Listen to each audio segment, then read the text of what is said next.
Okay, welcome to the TLGS 2022 conference. My name is Vandy Pacetti from East Tennessee State University. I'll be collecting questions in the chat for this session, which is called Coaching the Dissertation, hosting a 3-day intensive workshop. Good morning. Everyone can hear me okay? Yes. Okay, great. I can get there we go.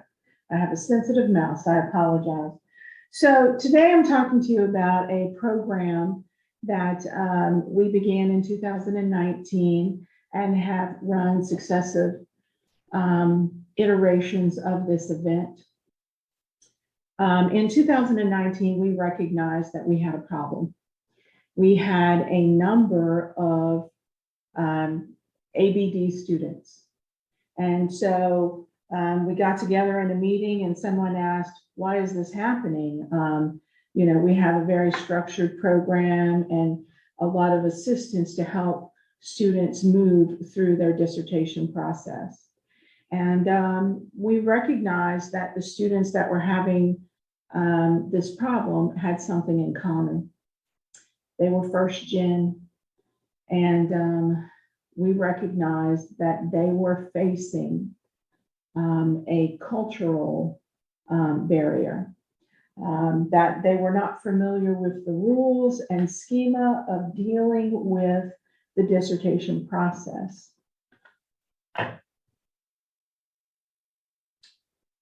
So that we recognized that, so we determined that they were having, this cultural issue. And so we developed a goal. We were going to provide an intensive experience that supported the student emotionally so that they would increase their own personal locus of control and reduce their stress. And the way that we were going to do that is that we were going to incorporate the Cassell framework to help the student develop resiliency. So what we all know as librarians, that there is a considerable amount of social emotional labor that is part of the dissertation process. And that affects the student's self-efficacy and ultimately retention of that student within the program. So I went sort of to the literature and I went through this process of thinking about why is this a problem for the dissertation student. And last year I presented on a topic of recognizing the need to develop metacognition with our dissertation students. And so this kind of extends from that. Metacognitive development happens in social settings. So we learn the processes, say, for example, of dealing with spilt milk from a social setting. You spill milk, your mom teaches you how to clean it up. You spill something in another room, say you spill soap in the bathroom, and then you refer back to that knowledge of cleaning up the spilled milk and try to adapt what you learned to the new setting. And so that's that metacognitive process of developing a schema for the new situation. We're hardwired to behave in that way, using our experiences to affect our new situation. But what if we don't have any schema that supports a situation that we're encountered with? Well, as humans, we are hoping that there's going to be someone in our environment that provides that schema or provides that support.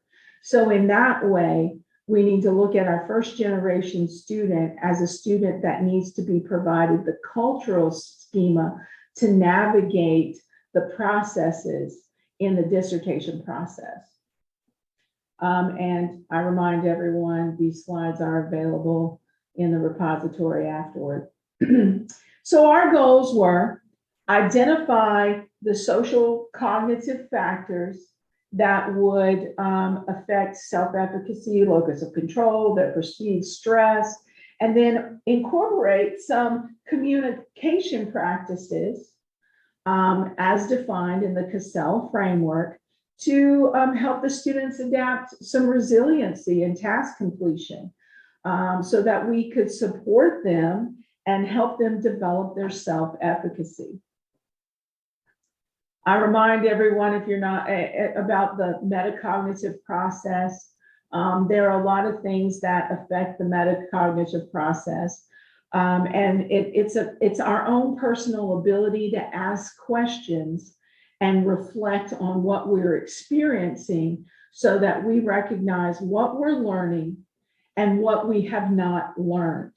For most first generation students, because they have not developed that concept of asking, what have I learned and not learned in this process, because they don't recognize the process, we need to help them do that. I can get this slide, there we go. So our approach was to take the metacognitive approach to give the students this how to think about how they think and therefore how they will approach this learning experience. We just wanted to make their thinking and their learning visible to them.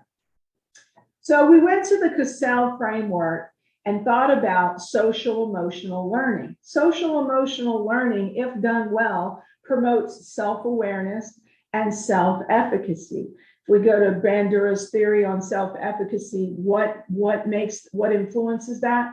Performance accomplishments, vicarious learning, social persuasion, and emotional arousal. In other words, when students feel accomplished, when they learn from each other and us in a social situation, they feel emotionally satisfied, and then they perform. They persist, they perform, and when they face a situation that is difficult, they then overcome. And how do we do that? Well, vicarious experience, social persuasion, visualizations. These are all of the things that affect our self-efficacy, our ability to push through the experience. Now, the Cassell framework breaks that down into 5 areas: self-awareness, social awareness, responsible decision-making, self-management, and relationship skills. And if you go to the framework website, you'll see that they give suggestions for each one of the sub-skills in these 5 areas. For example, in self-awareness, being able to identify your own motions so that you have an accurate self-perception and develop self-confidence and self-efficacy. I won't spend a lot of time talking on that because it's quite a bit to unpack. But we took the approach of looking at each one of those sub-skills and how could we incorporate that into a workshop that would then support the student moving toward a self-efficacy experience. So planning our workshop, we looked at content, sessions that would promote skill development. And basically, we looked at the dissertation process as a life cycle. And so we needed to have sessions within our workshop experience that took them along the path, even though they may not need that step in the path. We used facilitators, full-time faculty. And the way we developed that list of full-time faculty, every student that applied to participate in the workshop, we looked at their committees and we invited their committees to present. We shared the list of presentations that we were hoping to provide, and every faculty member volunteered to present one of those sessions. And then we kept a realistic agenda. So we practiced some, along the way, there was skill practicing and periods of socialization and questioning. So we used a variety of modalities: interactive, visual, hands-on activities, role playing. We did some interviewing techniques. One of the most popular sessions was a hands-on activity we called the Dissertation Walk, where we had open dissertations in different areas of the building, and the dissertations in that area happened to have a specific methodology or a specific chair. And if they had a specific chair, the chair was in the room with the dissertations so that they could ask and answer questions. And you can see an example of that in the first picture below the blue box. So this is our schedule. We broke we took the 5 areas that we wanted to incorporate to develop self-efficacy, and then we took the strategies in those areas, and we had a workshop activity that applied to each one of those strategies. And so we designed our schedule so that we would basically flood the entire schedule with every aspect of that Cassell framework. So we designed for example, how to read a journal article. We designed that area and focused on that strategy of identifying problems. And so we approached it like a simulation. You have a problem, and you have to read this journal. And that's kind of the direction that went. And so you can look at our schedule here, and you can see that we broke it over a 3-day period. The faculty members all participated each day. They all participated in lunch and break times, as well as the sessions to develop some community building.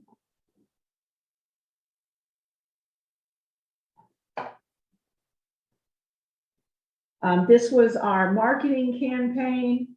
We essentially flyered, we emailed, we used social media, and then we did individual contact with every student in the dissertation process. And so here are some feedback elements from some of the different sessions. And so if you look at some of the qualitative feedback here, you can see that the students actually received what we were trying to deliver. For example, in the first column, extremely helpful responses to student questions, authentic in presentation, plenty of examples, pretty good information. We'll be calling you a lot. So this tells me we developed a relationship.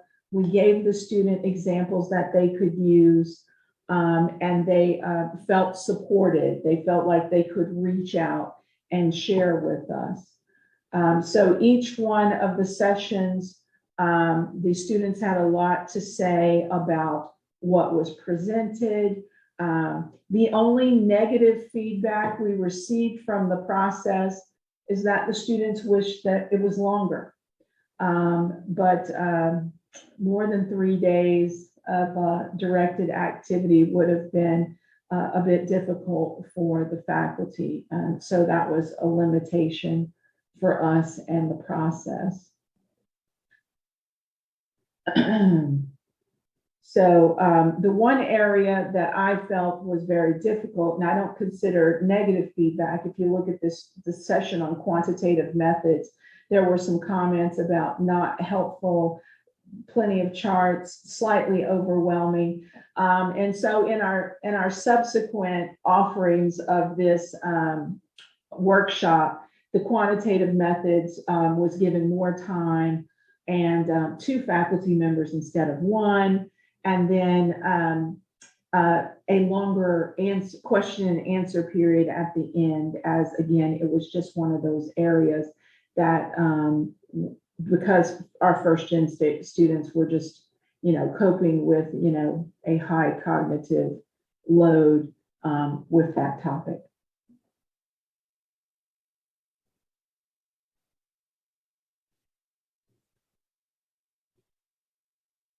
So it's at this point that I want to, just open up to questions.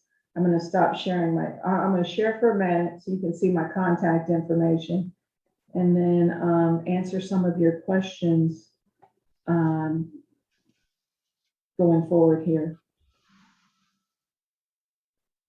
Thank you. One question is, why did students want it to be longer? They really grasped the connection with the faculty member.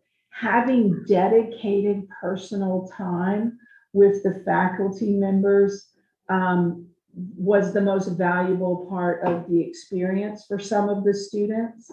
Having their questions answered and then reinforced with, did you understand? Do I need to explain this another way? And being able to answer or ask questions that they thought were somewhat embarrassing was also particularly important.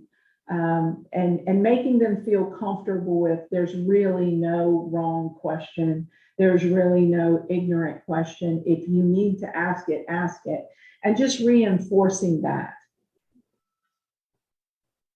We have the comment that this would be a great thing for undergrad, capstone, or research methods classes, and that how to read a journal article is a transferable skill. Right. Also wondering, you really like the idea of a dissertation walk. Do you have any suggestions for how to create one at institutions that no longer have print dissertations? Well, we have some dissertations that are not in print. And so we used our technology. We set up a couple of laptop stations for some of our dissertations that had, like adjustable charts and things that you could click on. If it was a digital dissertation, then we put up a laptop for it and just, put up some sign, click on it. Of course, we made it, in a version that they could click around and look at it, but it would, it was just a view only kind of model. We also have a comment that this would be beneficial for autistic students. And question, how many students were involved, and do you know if they were able to continue the relationship with faculty after? So in the first year, we had 11 students, and within one calendar year of the workshop, 9 of the students completed their dissertation within the calendar year. So I consider that amazing. The second year, we had 8 students, 7 students completed. And then the next year, we started looking at an online modality because travel was limited. And we had students that just couldn't come to campus. And I will say that they did not enjoy the online in the Zoom experience. The previous year's students, we surveyed them about an online experience, and they all indicated they would not have attended if it was online. So they wanted that in-person experience. They wanted the face-to-face communication. I'm pretty surprised by that. That probably has some study implications into itself. Why would dissertation students want only one modality? So, that's something we might consider looking at in the future. Was this open to any PhD student or only ABD? It was open to every PhD student in the program, and every PhD student and ED student was contacted for participation individually by their advisors. So we made sure that every single student in our programs knew that this was available, that they were invited, that they were wanted. We even in the second year helped some students with funding so that they could attend. Did you see any correlation between, for example, if you had faculty who were really into this, you got more of their students? Um, the first year we had invited the chairs and the committee members who had students who had, indicated that they would be coming, that RSVP. In the second year, we had every chair clamoring to participate, which was kind of odd because, it's hard to get faculty to participate. They wanted to be in the room and they wanted to be involved. They wanted to be a part of it. They did not want to be left off the list. Even if they couldn't present a session, they wanted to participate in the roundtables and the panels. They wanted to be involved. So that was particularly exciting to me, to have faculty so invested in a process. And I think that was only driven by the previous year's success.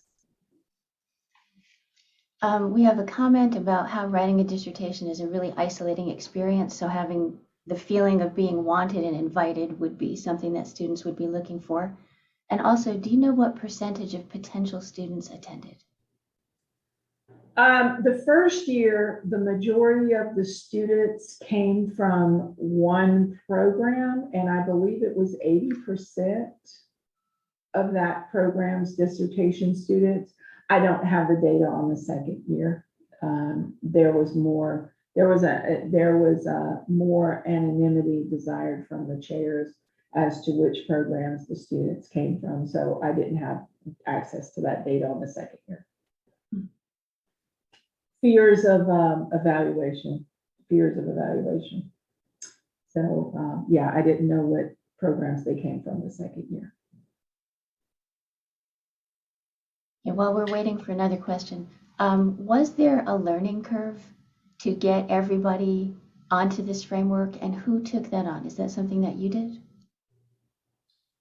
Well, I think the biggest learning curve was actually making sure that the faculty member presented a session that would meet our literacy skills development from our, the ACRL framework, to make sure that they were presenting in such a way that it would affect any student in any program, not just the students of their specific program. So we worked, I am the director of library and instructional design. So their presentations were reviewed by an instructional designer and adjusted accordingly. So I think that also contributed to that effectiveness of the session presentations.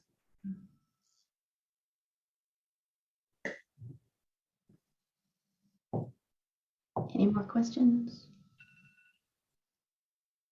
I'd just like to comment that your marketing for that looked really nice. I hope that you had a marketing team and you didn't have to do that yourself.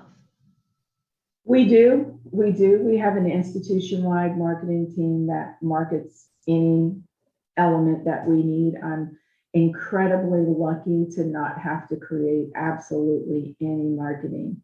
I just send it over and they send back the most beautiful stuff for me. So yeah, I'll absolutely own that and say I don't even have to stick a logo anywhere. They just do everything and send it back to me. So yeah, that's a great benefit. That's quite the luxury. Okay, everyone, I think we are hitting our first natural break in the program. It is 12:53 and our next session will start at 1 p.m.